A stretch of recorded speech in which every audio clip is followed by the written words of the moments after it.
महारामायण के वैराग्य प्रकरण का 9वां और 10वां सर्ग। आइए सुनते हैं हिंदी में। विश्वामित्र का रोष। वशिष्ठ जी का राजा दशरथ को समझाना। राजा दशरथ का श्री राम को बुलाने के लिए द्वारपाल को भेजना और श्री राम के सेवकों का महाराज से श्री राम की वैराग्यपूर्ण स्थिति का वर्णन करना। श्री वाल्मीकि जी कहते हैं, भारद्वाज स्नेहवश नेत्रों में आंसू भरकर राजा के द्वारा कही गई इस बात को सुनकर विश्वामित्र कुपित हो उठे और उन गोपाल से इस प्रकार बोले, राजन, मैं आपकी आज्ञा पूरी करूंगा, ऐसी प्रतिज्ञा करके आप उसे तोड़ रहे हैं। इसका मतलब यह हुआ कि आप सिंह होकर अब सियार बनना चाहते हैं। रघुवंशियों के लिए व्यवहार अनुचित है, इससे तो कुल की मर्यादा उलट जाएगी। शीत रश्मि चंद्रमा से कभी उष्ण किरणें नहीं प्रकट होती। आप से ऐसे व्यवहार की कदापि आशा नहीं की जाती थी। राजन, यदि आप अपनी प्रतिज्ञा की पूर्ति करने में असमर्थ हैं तो मैं जैसे आया था उसी तरह लौट जाऊंगा। आप अपनी प्रतिज्ञा से भ्रष्ट होकर बंधु बांधवों के साथ सुखी होइए। महामुनि विश्वामित्र को क्रोध से आक्रांत जान उत्तम व्रत का पालन करने वाले धैर्यवान और बुद्धिमान वशिष्ठ जी बोले, राजन, आप इक्ष्वाकु कुल में साक्षात दूसरे धर्म के समान उत्पन्न हुए हैं। आप श्रीमान दशरथ तीनों लोकों में सज्जनोचित सद्गुणों से विभूषित हैं, धैर्यवान तथा उत्तम व्रत के पालक हैं। आपको धर्म का त्याग नहीं करना चाहिए। आप धर्म और यश से संपन्न होकर ही तीनों लोकों में विख्यात हुए हैं। अपने धर्म को समझिए, उसका परित्याग ना कीजिए। ये मुनि तीनों लोकों का शासन करने में समर्थ है। आपको इनकी आज्ञा का पालन करना चाहिए। राजन, करूँगा ऐसी प्रतिज्ञा करके यदि आप उसका पालन नहीं करते तो यह मिथ्या भाषण आपके इष्ट और आपूर्त कूप आदि के निर्माण से होने वाले पुण्य को हर लेगा। इसलिए श्री राम को विश्वामित्र जी के हाथ में सौंप दीजिए। आप इक्ष्वाकु वंश में उत्पन्न हुए हैं और स्वयं विख्यात राजा दशरथ हैं। यदि आप अपने वचन का पालन नहीं करते तो दूसरा कौन करेगा। ये विश्वामित्र जी धर्म के मूर्तिमान स्वरूप हैं। ये बल और पराक्रम से संपन्न वीर पुरुषों में श्रेष्ठ हैं, संसार में सबसे अधिक बुद्धिमान हैं तथा तपस्या के परम आश्रय हैं।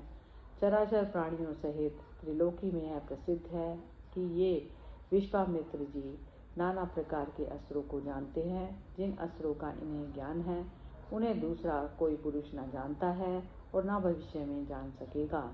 देवता, ऋषि, असुर, राक्षस, नाग, यक्ष और गंधर्व ये सब एक साथ मिलकर आ जाएं तो भी विश्वामित्र मुनि की समानता नहीं कर सकते।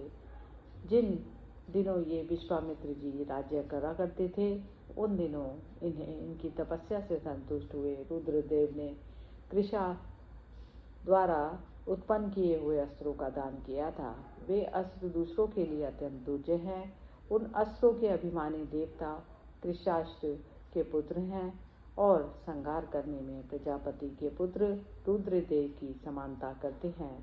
उन कांतिमान, महातेजस्वी और बल विक्रमशाली अस्त्र देवताओं ने सदा इनका अनुसरण किया है, क्योंकि इन्होंने अपनी तपस्या के प्रभाव से उन्हें सदा के लिए वश में कर लिया।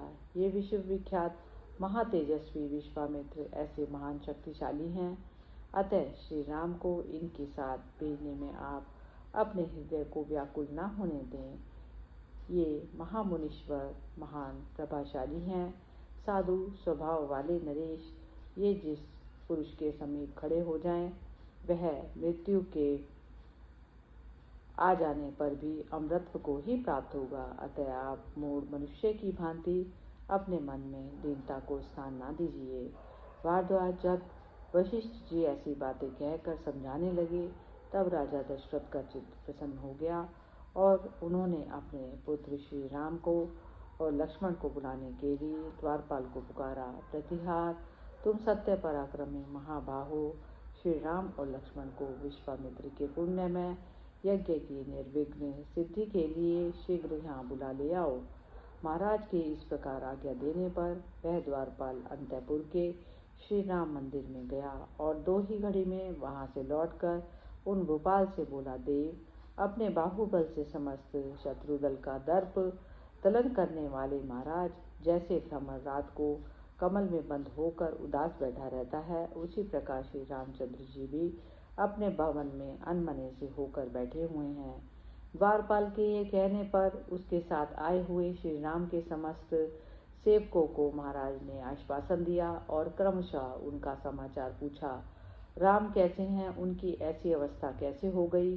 भोपाल के इस तरह पूछने पर श्री राम के सेवकों ने दुखी होकर उनसे कहा, देव, आपके पुत्र श्री राम का शरीर अत्यंत कृश हो गया। उनके खेत से हम लोग भी इतने खिन्न हो गए हैं कि हम लोगों का शरीर भी गलकर छड़ी के समान पतला हो गया है और हम किसी तरह इसे ढोए जा रहे हैं। कमल नयन श्री राम जब से ब्राह्मणों के साथ तीर्थ यात्रा से लौट कर आए हैं, तभी से उनका मन बड़ा उदास रहता है। जो वस्तु उपयोग में लाने योग्य, स्वादिष्ट, सुंदर और मनोहर है, उसी से वे इस तरह खिन्न हो उठते हैं मानो उनके नेत्रों में आंसू भर आए हों। भोजन, शैया, सवारी, विलास, स्नान, आसन और उत्तम कार्य या वस्तु के प्रस्तुत होने पर भी वे उसका अभिनंदन नहीं करते, उसकी ओर से विरक्त हो जाते हैं। संपत्ति से विपत्ति, घर से अथवा विभिन्न चेष्टाओं से क्या होने वाला है, क्योंकि सब कुछ मिथ्या है, यह कहकर वे चुप हो जाते हैं और अकेले बैठे रहते हैं। परिहास होने पर भी वे प्रसन्न नहीं होते। भोगों में उनकी आसक्ति नहीं है, किसी प्रकार के कार्यों में उनकी प्रवृत्ति नहीं होती। वे सदा मौन भाव का ही अवलंबन किए रहते हैं। एकांत में, विभिन्न दिशाओं में, नदियों के तटों पर, जंगलों में तथा गहन वनों में उन्हें सुख मिलता है, वहीं उनका मन लगता है। भोपाल, वे पहनने के वस्त्र तथा खाने पीने की वस्तुएं न लेकर सदा उनकी ओर से विमुख ही रहते हैं तथा उस विमुखता या विरक्ति के द्वारा सन्यासी या तपस्वी के आचार का अनुसरण करते हैं। जनेश्वर श्री रामचंद्र जी निर्जन स्थान में अकेले ही रहकर न कभी हंसते हैं, न गाते हैं, न रोते ही हैं। सदा पद्मासन लगाए शून्य चित संकल्प रहित होकर बैठे रहते हैं। न किसी बात का अभिमान करते हैं, न राजा होने की अभिलाषा करते हैं, न सुख प्राप्त होने पर प्रसन्न होते हैं, न दुख मिलने पर विषाद ही करते हैं। हम नहीं समझ पाते कि वे कहाँ जाते हैं, क्या करते हैं, क्या चाहते हैं, किसका ध्यान करते हैं, कहाँ आते हैं और किस तरह किसका अनुसरण करते हैं। वे प्रतिदिन दुर्बल होते जा रहे हैं, रोज रोज पीले पड़ते जा रहे हैं, नित्य प्रति उनका वैराग्य बढ़ता चला जा रहा है। राजन, सदा श्री रामचंद्र जी का अनुसरण करने वाले ये शत्रुघ्न और लक्ष्मण जी भी उनके समान दुर्बल होते जा रहे हैं।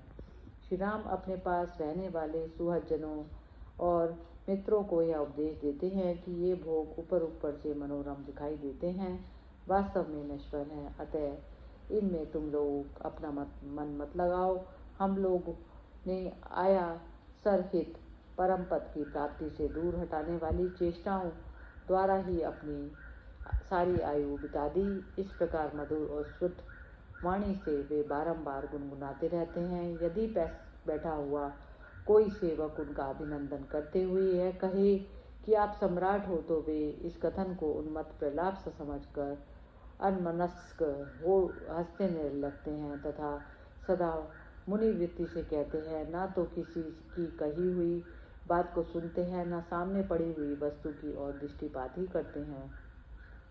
सुंदर से सुंदर वस्तु प्राप्त होने पर भी सर्वत्र उसकी अवहेलना ही करते हैं। जैसे मेघ द्वारा बरसाए गए जल की धाराएं किसी बड़े भारी दुर्मेध्य पत्थर का भेदन नहीं कर सकती, उसी प्रकार कामदेव के बाण कांतिमती वनिताओं बीच में रहते हुए भी श्री रामचंद्र जी के मन का भेदन नहीं कर पाते।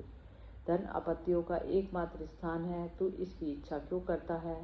श्री रामचंद्र जी सबको ऐसी ही शिक्षा देते हैं और अपना सारा धन उसकी इच्छा रखने वाली दीन याचकों को बांट देते हैं। यह आपत्ति है, यह संपत्ति है, इस प्रकार की कल्पनाओं के रूप में केवल मन का मोह ही प्रकट होता है। इस तरह के श्लोकों का वे सदा गान किया करते हैं। हाय, मैं मारा गया, मैं अनाथ हो गया। इस प्रकार सब लोग चीखते चिल्लाते रहते हैं, तो भी किसी को इस संसार में वैराग्य नहीं होता। यह कितने आश्चर्य की बात है। श्री राम प्राय ऐसी ही बात करते हैं।